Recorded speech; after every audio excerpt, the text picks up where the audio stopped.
नमस्ते, नेपाल अनलाइन स्कुलमा स्वागत छ तपाईँहरूलाई।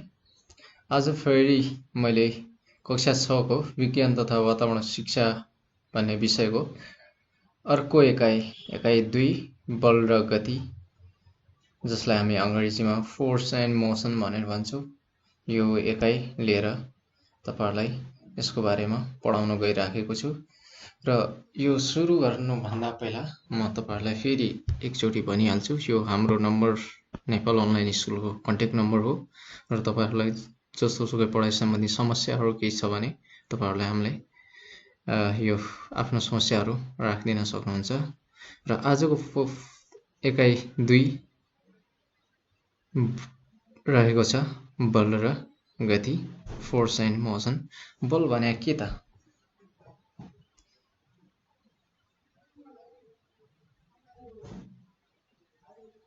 यो कुरा तपाईहरुलाई म बुझाउन गइराखेको छु। बल हामीले कसरी प्रयोग गरेका, हामीले जुनसुकै काम गर्दा पनि हामीले बलको प्रयोग गरिराखेका हुन्छौँ र बलको प्रयोग र विभिन्न किसिमका कार्यहरूमा हुन्छ। जस्तै हामी हिँड्दा, हामी तपाईहरुको के रे दौड्दाखेरि, केही गेमहरू खेल्दाखेरि, खेलकुदहरू खेल्दाखेरि, अनि केही कुरा तान्दा, केही कुरालाई धकेल्दा, केही कुरा उठाउँदा, केही कुरा खसल्दा, जहाँ सुकै जस्तो सुकै कन्डिसनमा पनि हामीले बलको प्रयोग गरिराखेका हुन्छौँ। कुनै वस्तु एकदम चाल अवस्थामा छ र त्यसलाई रोक्नु पर्यो भने हामीले बलको प्रयोग गर्नुपर्ने हुन्छ। जस्तै हामीले फुटबल खेलिरहेछौँ भने त्यो जुन भकुण्डो अथवा फुटबल हुन्छ नि, बल, त्यो बल दौडिराखेको अवस्थामा त्यसलाई रोक्न खोज्दाखेरि हामीले बल प्रयोग गर्नुपर्ने हुन्छ। जस्तै हामी दौडिरहेका छौँ, हामी एक्कासी रोकिनु पर्यो भने हामीले त्यतिखेर पनि बल प्रयोग गर्नुपर्छ। हामी हिँडिराखेका छौँ अथवा अरू कुनै कामहरू, जस्तै तपाईहरुको कुनै वस्तु नै उठाउनु पर्यो, जस्तै तपाईहरुको बुकहरू भनौँ अथवा केही कुरा उठाउँदाखेरि वस्तु उठाउँदाखेरि थोरै बल लाग्छ र धेरै वस्तु उठाउँदाखेरि अलिकति गह्रो वस्तु उठाउँदाखेरि अलि धेरै बल लाग्छ। त्यो भनेको के त? बल। कुनै पनि वस्तुमा त्यसलाई उठाउँदा, त्यसलाई धकेल्दा अथवा तान्दा हामीले के प्रयोग गर्छ? जस्तै ढोकाहरू हुन्छ नि, घरको ढोकाहरू, त्यो ढोकाहरू हामीले तान्दाखेरि अथवा धकेल्दाखेरि अथवा घिसार्दाखेरि, जस्तो सुकै अवस्थामा पनि हामीले बल प्रयोग गर्नुपर्ने हुन्छ। त्यो बल हो। र बललाई हामीले कसरी परिभाषित गर्छौँ भन्दा, वस्तुलाई तान्दा वा घचेट्दा, यता मैले तपाईहरुको लागि राखिदिएको छु, वस्तुलाई तान्दा वा घचेट्दा वस्तुको अवस्था परिवर्तन आउँछ। वस्तुको अवस्थामा परिवर्तन आउँछ र यसरी वस्तुको अवस्थामा परिवर्तन गर्ने वा गर्न खोज्ने बाह्य तत्त्वलाई हामी के भन्छौँ? बल भनेर भन्छौँ है। यो कुरा तपाईहरुलाई थाहा छ। अथवा हामीले यसलाई यसरी पनि परिभाषित गर्न सक्छौँ, कुनै पनि चालमा रहेको वस्तुलाई स्थिर अवस्थामा ल्याउन खोज्ने र स्थिर अवस्थाको वस्तुलाई चालमा ल्याउन खोज्ने सक्ने चेष्टालाई बल भनेर भन्छौँ। त्यो भन्दा पनि भयो, यो हाम्रो वस्तुलाई तान्दा वा घचेट्दा वस्तुको अवस्था परिवर्तनमा आउँछ, वस्तुको अवस्थामा परिवर्तन आउँछ। यसरी वस्तुको अवस्थामा परिवर्तन गर्ने वा गर्न सक्ने खोज्ने बाह्य तत्त्वलाई हामीले बल भनेर भन्छौँ। यो कुरा तपाईहरुले मजाले बुझिसक्नु भएको छ। कुनै वस्तु तान्न खोज्नु अथवा कुनै वस्तु रोक्न खोज्नु अथवा कुनै वस्तुलाई धकेल्न खोज्नु, जुन हामीले त्यो चेष्टा गर्छौँ नि, जुन हामीले प्रयास गर्छौँ, त्यसलाई चाहिँ हामीले बल भनेर भन्ने गर्दछौँ। बलले के कार्य गर्छ त? मैले भनिसकेँ नि, केही कुरा तान्नु, धकेल्नु, उठाउनु, अनि कुनै कुराको अलिकति बल प्रयोग गरेर त्यसको गति बढाइदिनु, त्यो कुराहरू गर्ने गर्दछ। बलले निम्नलिखित 2वटा कार्य गर्दछ भनेर मैले यहाँ राखिदिएको छु, तान्ने र घचेट्ने। तान्ने भनेको पुल भयो, पुल, र अर्को भयो घचेट्ने, पुस। बलको असर के हुन्छ त भनेर भन्नुहुन्छ भने, बलले विभिन्न प्रकारका अवसरहरू गर्दछ र केही अवसरहरू निम्नलिखित यहाँ मैले राखिदिएको छ है। बलले स्थिर वस्तुमा चाल उत्पन्न गर्छ। साइकल कुनै ठाउँमा राखिराख्नु भएको छ भने त्यो स्थिर अवस्थामा हुन्छ, जबसम्म हामी चलाउँदैनौँ त्यो चल्छ र त्यो चलाउनको लागि के चाहिन्छ हामीलाई बलको आवश्यकता पर्छ। जस्तै यो तपाईँहरूले कुनै ठेला गाडा देखिराख्नु भएको छ, यसलाई आफ्नो स्थिर अवस्थामा रोकेको बेला यसले आफ्नो अवस्था परिवर्तन गर्दैन। जब हामी यसमा बल लगाउँछौँ, यसलाई धकेल्छौँ, अनि मात्रै यो एक ठाउँबाट अर्को ठाउँ भनौँ न यसले गति लिन्छ। र त्यस्तै साइकलले जबसम्म हामी यसलाई चलाउँदैनौँ र यसलाई बल प्रयोग गर्दैनौँ तबसम्म साइकल जुन ठाउँमा राखेको छ त्यही ठाउँमा हुन्छ।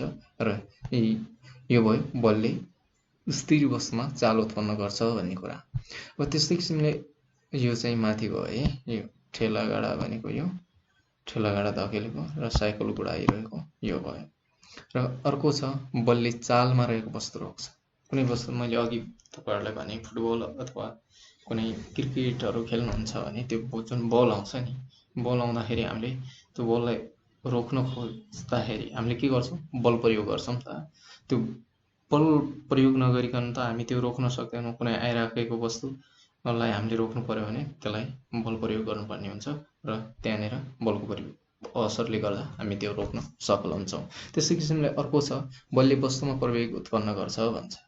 बलले वस्तुको गतिमा परिवर्तन कसरी गर्छ त? हामीले जति बल लगायो त्यति त्यसको गति बढ्ने गर्छ र जति बल कम गर्दै गयो त्यति हामीले वस्तुको गति कम हुँदै जान्छ। र प्रवेग भनेको के हो भन्ने कुरा तपाईँहरूलाई थाहा छ होला। गतिमा परिवर्तन, कुनै पनि वस्तुको गतिमा परिवर्तनको दर नै प्रवेग हो है त।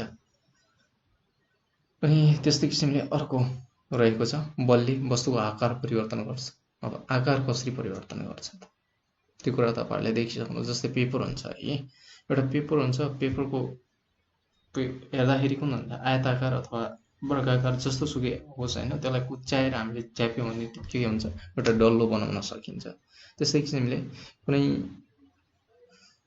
कुराहरू जस्तै केही कुराहरू काट्दाखेरि तपाईँहरूले तरकारी नै काट्नुभयो भने त्यहाँ जस्तै आलु नै छ है, आलु पहिला कस्तो हुन्छ अन्डाकार अथवा गोलो टाइपको त्यो हुन्छ है, त्यसलाई काटेर पिस पिस गऱ्यो भने त्यसको के हुन्छ आकार परिवर्तन हुन्छ है। त्यो पिस पिसमा जाँदाखेरि त्यसको आकारै परिवर्तन हुन्छ। अब त्यस्तै किसिमले अर्को छ बलले केही वस्तुको आयतन परिवर्तन गर्दछ भन्छ। आयतन भनेको मैले अघिकै पेपरकै कुरा गरेँ, त्यो पहिला त्यसको आयतन केही निकाल्दाखेरि अलिकति फरक थियो होला र जब हामी कुच्यायौँ त्यसपछि त्यसको आयतन निकाल्दा फरक हुन्छ। त्यस्तै किसिमले कुनै एउटा ब्यालुन हुन्छ होइन, त्यसको सुरुको अवस्था त जबसम्म हामी त्यसमा हावा भर्दैनौँ तबसम्म के हुन्छ त? त्यो एकदम सानो खोस्टा जस्तो हुन्छ। जब त्यसमा हावा भर्छौँ र त्यसको आयतन एकदम बढ्ने गर्छ, त्यो पनि बलकै कारणले भएको हो। त्यस्तै किसिमले तपाईँहरूको धेरै किसिमका यस्ता हाम्रो दैनिक जीवनमा प्रयोग हुने धेरै किसिमका कार्यहरूले यसलाई असर गरिराखेको हुन्छ है त बलले गर्दा। बलले नै सबै काम जेसुकै काम गर्दा पनि बलको आवश्यकता पर्छ र बलले नै गरिराखेको हुन्छ है त। यो कुरा तपाईँहरूले बुझिसक्नु भएको छ। अब बलको नाप र एकाइ, बलको नाप हामीले अब यता मैले धेरै कुरा भनिसकेँ र यो कसरी नाप्छौँ र यसको एकाइ के हो भन्ने कुरा हामी यसमा बुझ्छौँ। बललाई हामी न्युटन एकाइमा नाप्ने गर्छौँ र बलको नाप हामी यो कमानी तराजुबाट नाप्ने गर्दछौँ। मानिस, जनावर र विभिन्न प्रकारका मेसिनहरूमा उत्पन्न हुने बल सबै बराबर र एकनासको हुँदैन। यो कुरा तपाईँहरूलाई थाहा छ। हामीले लगाउने बल र मेसिनहरूले लगाउने बलमा त धेरै भिन्नता हुन्छ नि त। त्यस्तै किसिमले जनावरले लगाउने बलहरू कसैको बढी हुन्छ कसैको कम हुन्छ। उदाहरणको लागि पानी भएको सानो बाल्टिन उचाल्न थोरै बल लाग्छ। यो कुरा तपाईँहरूले त घरमै प्रयोग गरिसक्नु भएको होला है। तपाईँहरूले पानी बोकिराख्नु भएको छ भने तपाईँ दुईवटा बाल्टी लिनु अथवा एउटै बाल्टीमा पनि एउटामा एकचोटि आधी लग्नु, एकचोटि फुल लग्नु, पुरै भरि लग्नु, त्यसपछि तपाईँहरूले थाहा पाउनुहुन्छ कुनमा धेरै बल लाग्यो र कुनमा थोरै बल लाग्यो भन्ने कुरा। त्यस्तै साइकल चलाउँदा पनि साइकलले गति बढाउन पनि बलको आवश्यकता पर्छ। तपाईँ बिस्तारै जानुहोस्, कम बल लाग्छ र त्यसलाई जोडले अथवा एकदमै तीव्र गतिमा तपाईँहरूले त्यसलाई चलाउनु पर्यो भने तपाईहरुको बल धेरै खर्च हुन्छ। जस्तै तपाईहरु दौड्दाखेरि पनि विचार गर्नु होला है। तपाई बिस्तारै हिँड्दाखेरि तपाईहरुको बल एकदमै कम लाग्छ र तपाई एकदम तीव्र गतिमा दौड्दाखेरि तपाईलाई बल धेरै चाहिन्छ। त्यो चाहिँ हुन्छ है त। मोटर गाडीलाई छिटो गतिमा जान बढी बलको आवश्यकता पर्छ। बलको परिमाण गडबड भइरहने हुँदा कुनै बेला पनि बल कति बलको प्रयोग भएको छ भन्ने थाहा पाउन नाप लिनु पर्दछ। जस्तै बल कमानी तराजु नापिन्छ र बललाई न्युटन, मैले अघि नै भने यो भनेको कमानी तराजु हो। तपाईहरुको केही कुराहरुलाई यहाँ झुन्डाउनु पर्छ र यो तान्दाखेरि पनि जहाँसम्म यो तपाईहरुको स्केल हुन्छ यहाँ यसले नाप्ने गर्दछ है त। यो झुन्डाएर अनि बल कति लाग्यो भन्ने कुरा यसमा र यसको एकाइ भनेको न्युटन हुन्छ है त। वस्तुको चाल, मोसन अफ एन अब्जेक्ट कस्तो हुन्छ त। वस्तुको चाल दुई किसिमको हुन्छ, एउटा चाल अवस्था र एउटा स्थिर अथवा विश्राम अवस्था। स्थान परिवर्तनको हिसाबले कुनै पनि वस्तुको निम्नलिखित दुई मध्ये एक अवस्था हुन्छ। जस्तै हामी बसिरहेको छु भने हाम्रो अवस्था के हुन्छ, स्थिर हुन्छ र हामी हिँडिराखेको छौं भने हाम्रो अवस्था के हुन्छ, चाल हुन्छ। यो कुरा एकदमै सजिलो छ, तपाईहरुले यसमा धेरै दिमाग लगाउनै पर्दैन। हामीले बुझ्ने दैनिक जीवनमा प्रयोग हुने कुराहरु नै हो। र हामी स्थिर अवस्थामा छौं भन्दाखेरि हामी विश्राम अवस्थामा भयौं, रेस्टमा भयौं र चाल अवस्थामा छौं भने मोसन भयो। त्यो हामी हिँडिराखेको छौं र हामी कुदिराखेको छौं भने त्यो चाहिँ चाल अवस्था भयो, त्यसलाई मोसन भनेर भन्छौं। र विश्राम अवस्था भनेको के त, यसलाई अलिकति परिभाषित गर्दाखेरि वरिपरि रहेका अन्य वस्तु, तपाई हाम्रो वरिपरि रहेका अन्य वस्तुको दाँजोमा स्थान परिवर्तन नगरी स्थिर रहेको वस्तुको अवस्थालाई विश्राम अवस्था भनिन्छ। अरु वस्तुहरुको दाँजोमा हामी एकै ठाउँमा छौं भने, बसिराखेका छौं भने त्यो भनेको स्थिर अवस्था भयो है त। जस्तै कक्षा कोठाभित्र रहेको बेन्च त्यो कहीँ जाँदैन, स्थान परिवर्तन गर्दैन। टेबलहरु भयो, किताबहरु भयो, बसिरहेको छात्र जस्तै हामी बसिरहेको छौं भने हाम्रो पनि त्यो अवस्था भनेको विश्राम अवस्था हुन्छ। अनि विश्राम अवस्था त्यस्तै अरु उदाहरणहरु भन्नु पर्दाखेरि जस्तै घरहरु, रुख जहिले पनि एकै ठाउँमा हुन्छ नि, तिनीहरु अवस्था परिवर्तन कहिले गरेको देख्नु भएको छैन होला, किनकि उनीहरुको अवस्था नै स्थिर मात्रै हुन्छ। बिजुलीको खम्बाहरु देखिराख्नु भएको कुरा, पुल, जमिन, पहाड, चट्टान आदि विश्राम अवस्थामै हुन्छन्। र अब यो कुरा तपाईहरुले बुझिसक्नु भयो होला। विश्राम अवस्था भनेको के हो भनेर तपाईहरुलाई मैले यता तपाईहरुको कापी कलम लिएर एकदमै यो नोट गर्नु होला है त। यो चाहिने कुराहरु हो, तपाईहरुलाई एकदमै मज्जाले यो नोटहरु बनाउनु होला, अनि एक्जामको बेला पढ्न सजिलो र बुझ्न सजिलो हुन्छ है त।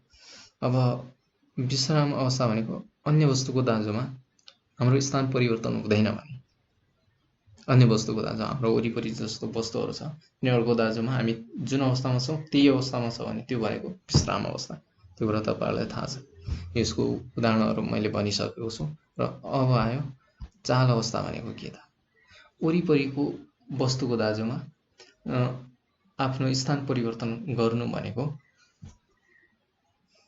तपाईहरुको चाल अवस्था भयो। यसलाई हामीले यसरी परिभाषित गरेका छौं, वरिपरिका अन्य वस्तुको दाँजोमा स्थान परिवर्तन गरिरहेका वस्तुको अवस्थालाई चाल अवस्था भनेर भन्छौं अथवा मोसन भनेर भन्छौं है त। वरिपरिका अन्य वस्तुको दाँजोमा स्थान परिवर्तन गरिरहेका वस्तुको अवस्थालाई चाल अवस्था भनेर भन्छौं। जस्तै भन्यो भने हाम्रो नदीमा पानी बगिरहेको हुन्छ, धारामा पानी बगिरहेको हुन्छ। धारा स्थिर हुन्छ, उसको वरिपरि धारा हुन्छ हैन, धाराको जुन बाहिरी संरचना हुन्छ त्यो त स्थिर हुन्छ र पानी चाहिँ बगेको हुन्छ। जस्तै नदीको हो त्यो खोलाको जुन जमिनहरु छ त्यो जस्ताको तस्तै हुन्छ र पानी बगिरहेको हुन्छ। त्यो भनेको के हो, चाल अवस्था। गुडिरहेको साइकल, हामीले कुनै एक ठाउँबाट अर्को ठाउँमा गइराखेको छौं भने साइकल त गुडिरहेको हुन्छ, स्थान परिवर्तन गरिरहेको हुन्छ। अहिले हामी यहाँ छौं, एकछिनमा उता पुग्छौं, त्यो भनेको के हो, चाल अवस्था हो। जस्तै चलिरहेको गाडी, तपाईहरु आज जस्तै धनगढीमा हुनुहुन्छ भने भोलि काठमाडौँ आइपुग्नुहुन्छ, त्यो के कारण, चाल अवस्थाको कारण। त्यो त्यहीँको त्यही हुन्थ्यो भने त्यो भयो विश्राम अवस्था। त्यहाँबाट गुडेर के आउँछ, काठमाडौँ आउँछ। त्यो भनेको के हो, चाल अवस्थाको कारणले गर्दाखेरि यहाँ आइपुग्छ है त। उडिरहेको चरा जस्तै एक ठाउँमा उडिरहेको छ भने त्यो एक ठाउँबाट अर्को ठाउँमा जानलाई त्यसले बल प्रयोग गर्छ र अहिले यहाँ छ भने एकछिनमा उता पुग्छ है त। त्यो भनेको के हो, त्यसको चाल अवस्था भयो। हिँडिरहेको मानिस जस्तै हामीले कतै जानु पर्यो भने नहिँडिकन त हामी पुग्दैनौँ। एकै ठाउँमा उभियो भने हामी सोचेको ठाउँ पुग्न सक्छौँ? सक्दैनौँ। हामीले हिँड्नुपर्छ अनि मात्रै कुनै पनि ठाउँमा हामी पुग्ने गर्दछौँ। मानिस हिँड्दा पनि लगातार स्थान परिवर्तन, केही बेर अघि घरबाट हिँडिने विद्यार्थी परिवर्तन हुन्छ है त। अनि केही बेर अघि घरबाट हिँडेको विद्यार्थी विद्यालय पुग्छ। तपाईँहरू विद्यालय जाँदाखेरि पहिला तपाईँ घरमा हुनुहुन्छ अनि घरबाट निस्किँदाखेरि तपाईँहरूलाई केही समयपछि कहाँ देख्छौँ, हामी स्कुलमा देख्ने गर्छौँ। स्कुल जानुभयो त्यो के हो, चाल अवस्था हो। अब त्यस्तै किसिमले अब विभिन्न प्रकारका चालहरूका प्रकारहरू हामी केही तल पढ्न जान्छौँ है त। सबै वस्तुको चाल पनि एकै प्रकारको हुँदैन, त्यो कुरा तपाईँहरूलाई थाहा छ है। सबैको चाल एकै किसिमको हुँदैन। कुनै कस्तो किसिमले जान्छ, कुनै कस्तो किसिमले चलिरहेको हुन्छ, आफ्नो आफ्नो अवस्था हुन्छ है त। विभिन्न प्रकारको चालहरूमध्ये केही निम्नलिखित अनुसार छन्। जस्तै पहिलो छ ट्रान्सलेटरी चाल। सिधा रेखामा हिँडिरहेको अथवा एउटै दिशामा सिधा रेखामा हुने चाल। जस्तै हामी कुनै सिधा बाटोमा जाँदैछौँ र एउटै दिशा भनेको अगाडि नै या पछाडि नै एउटा मात्रै दिशा हुन्छ र एउटा सोझो बाटोमा कुनै समतल जमिनमा हामी हिँडिरहेको छौँ भने त्यो के भयो, ट्रान्सलेटरी चाल भयो। सिधा भएको अवस्थामा मानिस, गाडी, साइकल आदिको चाल पनि ट्रान्सलेटरी नै हुन्छ। यदि सिधा हुनु पर्यो, त्यो ठाउँ चाहिँ सिधा हुनु पर्यो। जस्तै घुमेर हामी अहिले यहाँ छौँ, फेरि उताबाट घुमेर तलबाट माथि, त्यो चाहिँ हुँदैन है। ट्रान्सलेटरी चाल भनेको एउटा स्ट्रेट लाइन। यो एकैछिन है त, एकै बल र गति। तपाईँहरू यहाँ हुनुहुन्छ है, यहाँबाट यहाँ जानु पर्यो भने सिधा जानु पर्यो, यताउति कहीँ नगरिकन। यहाँबाट यसरी जानुभयो भने यो भयो, अथवा यहाँबाट यसो गयो भने तपाईँ यहाँबाट यस्तो गर्नुभयो भने यसलाई चाहिँ भनिँदैन है। यसलाई ट्रान्सलेटरी चाल भनेर भनिँदैन।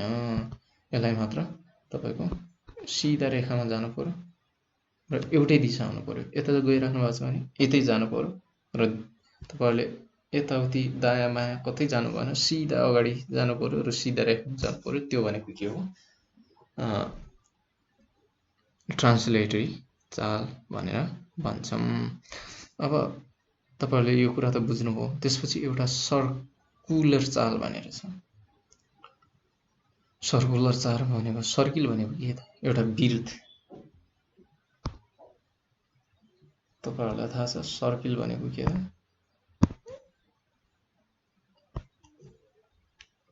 यो भनेको के हो? यो भनेको हाम्रो एउटा वृत्त। यो भनेको वृत्त हो, द्याट इज सर्किल। यो भनेको हाम्रो सर्किल हो। र कुनै वस्तु हामीले यहाँबाट समातेर एउटा डोरीमा बाँधेर यताबाट यसरी घुमाइराखेका छौँ। यसलाई यसरी, कुनै वस्तुलाई यो सेन्टर हुन्छ, यसरी घुमिराखेको छ अथवा यसरी घुमिराखेको छ भने यो के भयो,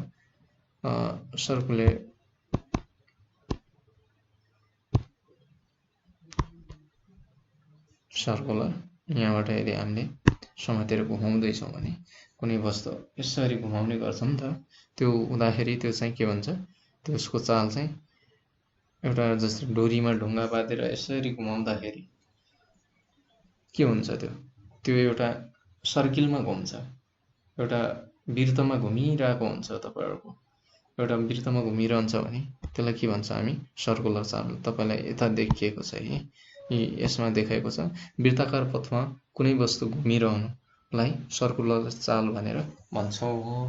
यो कुरा तपाईँहरूलाई थाहा नै भएको कुरा हो है। यसमा धेरै दिमाग लगाउनु आवश्यक छैन।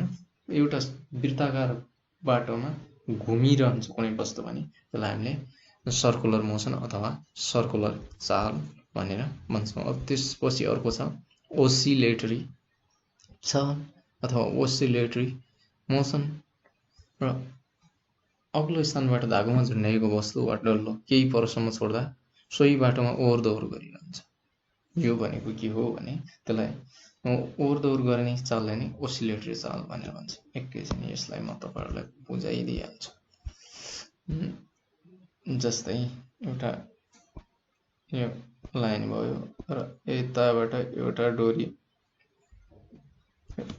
सरी है यो स्ट्रेट लाइन हुनु पर्ने, हुँदै भएन। यो डोरी भयो र यहाँ हामीले ल एउटा ढुङ्गा नै गरेको छौँ। यो ढुङ्गालाई यहाँ समातेर यता लगेर छोडिदियौँ भने यो कहाँ पुग्छ? यहाँबाट जान्छ र यो यहाँसम्म पुग्छ।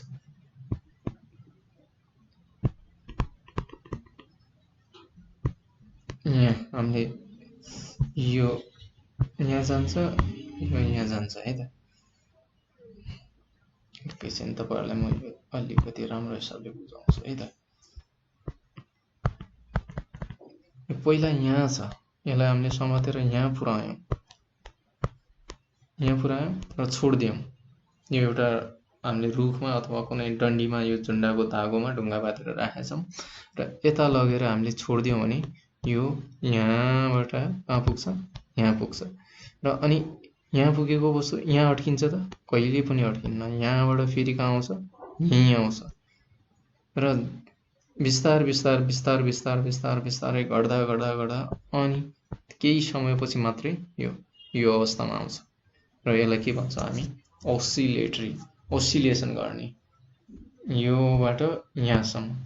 यो पहिला यस्तो थियो, हामीले यहाँ पुर्याएर छोडिदियौँ र यो यसको बाटो कहाँ हुन्छ? यहाँभन्दा यताउति जान्छ? कहीँ जान्न।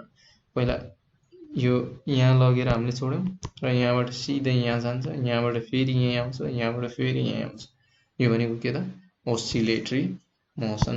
OSCILLA, oscillatory, TORY, oscillatory motion भनेर हामीले यसलाई भन्ने गर्छौँ। यो कुरा तपाईहरुले बुझिसक्नुभयो, यसमा धेरै टाइम OSCILLA। अनि अग्लो स्थानबाट धागोमा झुन्ड्याएर वस्तु वा डल्लो केही परसम्म छोड्दा सोही बाटोमा ओहोर दोहोर गर्छ भने त्यसलाई हामीले ओसिलेटरी मोसन भनेर अथवा चाल भनेर भन्छौँ। यता यहाँ तपाईहरुलाई दिएको छ, जस्तै यो डन्डीमा हामीले कुनै यो वस्तु यहाँ झुन्ड्यायौँ र यहाँ लगेर छोडिदियौँ भने यहाँ पुग्छ। पेन्डुलम हल्लिरहेको भनेर दिएको छ है। यताबाट यहाँ जान्छ, यहाँबाट फेरि यहाँ आउँछ, यहाँबाट फेरि यहाँ आउँछ, यो चलिरहेको हुन्छ। जस्तै अब छ अर्को रहेको छ तपाईहरुको र्यान्डम चाल अथवा र्यान्डम मोसन। यो भनेको के त? यो भनेको के हो भने तपाईहरुको कुनै पनि वस्तुको चालको निश्चित दिशा नभएको अवस्था। जस्तै हावा आउँछ हैन, कुन दिशामा जान्छ त्यो थाहा हुन्छ। अहिले यहाँबाट आउँछ, एकछिनमा उताबाट आउँछ, अनि यहाँबाट उता जान्छ, उताबाट यता आउँछ। यसको कुनै तपाईहरुलाई के रे दिशा देख्नु भएको छ? यहाँबाट आउँछ, उता जान्छ, यो दिशामा मात्रै तपाईहरुको यो बाटोमा मात्रै हावा चल्छ, यता चल्दैन भन्ने हुन्छ। यता उताबाट यता पनि आउँछ, यहाँबाट उता पनि जान्छ। कुनै बेला कहाँ जान्छ त्यो थाहा नहुनु, त्यो कुनै पनि वस्तुको चालको अवस्था थाहा नहुनुलाई चाहिँ हामी के भन्छौँ? र्यान्डम चाल भनेर। वस्तुको चालको निश्चित दिशा नहुने चाललाई र्यान्डम चाल भनिन्छ। जस्तै हावा, बतासको चाल। यो कुरा तपाईहरुले बुझिसक्नुभयो र यो एकाइमा हामीले के पढ्यौँ भन्ने कुरा यहाँ तान्ने र घचेट्ने बाह्य क्रियालाई बल भन्छ। यति लेखिनी भयो तपाईहरुले, यति बुझिनी भयो। कुनै वस्तु तान्न हामीले जुन प्रयोग गर्छौँ त्यो भनेको के हो? बल। र घचेट्न प्रयोग गर्ने भनेको त्यो क्रिया भनेको के हो? त्यो पनि बल नै हो। बलले स्थिर वस्तुमा चाल उत्पन्न गर्छ र चालमा रहेको वस्तुलाई रोक्ने गर्छ। बलले स्थिर वस्तुमा चाल उत्पन्न गर्छ र चालमा रहेको वस्तुलाई रोक्छ भनेको कुनै वस्तु उताबाट आइरहेछ, मैले अघि नै भने तपाईँहरूलाई फुटबलको कुरा गरेँ, क्रिकेटको कुरा गरेँ, त्यहाँबाट जुन बल आउँछ नि त्यो बललाई हामीले त्यसलाई चालमा ल्याउनु पर्यो भने खुट्टाले अथवा क्रिकेट बललाई चाहिँ ब्याटले हामी हिर्काउने गर्छौँ र त्यो के आउँछ, चालमा आउँछ र त्यही बल हामीले रोक्न खोज्यो भने हामीले अलिक बल प्रयोग गरेर त्यसलाई रोक्ने गर्छौँ र त्यो चाहिँ रोकिन्छ अथवा चालमा जान्छ। बलले वस्तुमा प्रवेग उत्पन्न गर्छ, त्यसले गतिको परिवर्तन कहिले कम गर्ने कहिले बढी गर्ने गरिरहेको हुन्छ, त्यतिखेर के हुन्छ, बल प्रयोग भइराखेको हुन्छ। र अब अर्को छ बलले वस्तुको आयतन परिवर्तन गर्छ, त्यो पनि मैले भनिसकेको छु।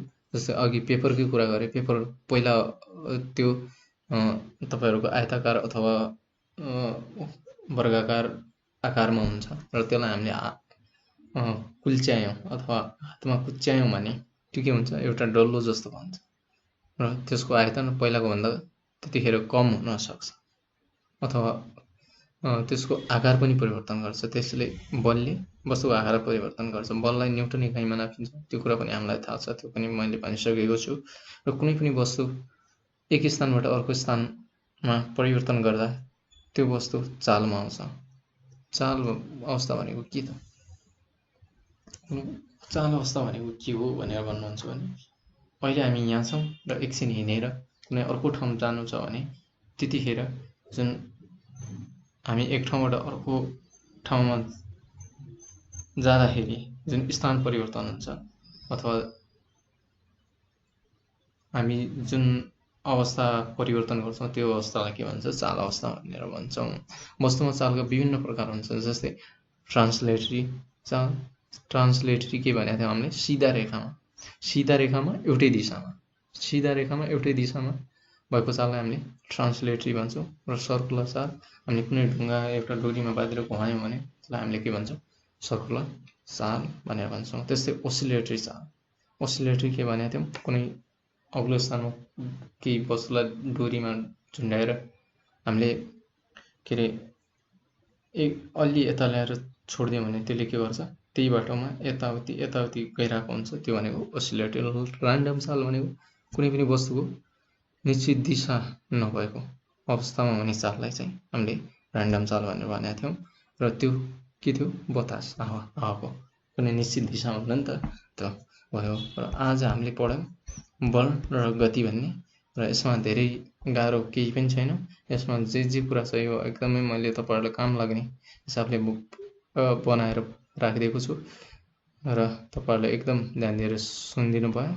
र केही समस्या केही बुझिएन र मैले तपाईँहरूलाई केही कुरा बुझिएको छैन भने मैले कसरी बुझाउन सक्छु अथवा तपाईँहरूले के कुरा बुझ्नु भएन त्यसको लागि हाम्रो यो कन्ट्याक्ट नम्बर नेपाल अनलाइन स्कुलको 9849559895 तपाईँहरू सम्पर्क गरेर तपाईँहरूको समस्या राखिदिन सक्नुहुन्छ अथवा यो भिडियोको तलतिर तपाईँहरू कमेन्टमा पनि भनिदिन सक्नुहुन्छ। र आजको क्लास यति नै।